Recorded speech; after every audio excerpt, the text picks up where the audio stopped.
Hey, Michael. Hey. What are some reasons you would suspect a stroke in a patient? Oh, well, there are several red flags. If a patient suddenly has weakness, numbness in their face, their arm, their leg, especially on one side, that's a big concern.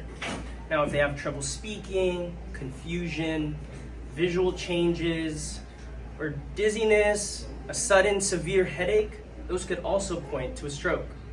Okay, so now you suspect a stroke. What's the first thing you do?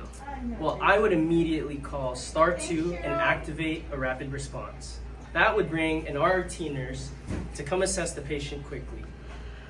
Okay, so what if you're working in a unit like the emergency department and the rapid response team doesn't respond to your unit?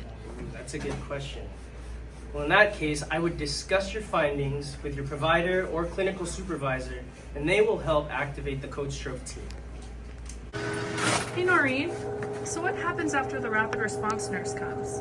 So the RT nurse will do a focus exam, and if they agree that it looks like a stroke, they will activate Star 2 again and call a code stroke. Oh, Hey, Brandon.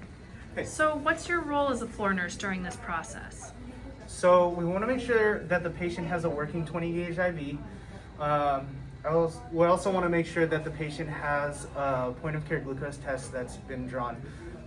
It's really important to be available for the stroke nurse when they come down so that you can provide a last known well time patient health history, as well as information like if the patient has received any anticoagulants recently, things like your Eliquis, your Xareltos, or Lovenox.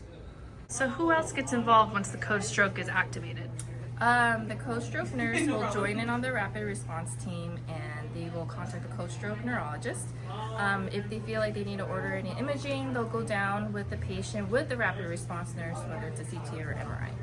Hey, Bianca. Why is it so important to act quickly? Because time is brain. Every minute counts when it comes to stroke. The faster we act, the better chances of having a good outcomes and recovery.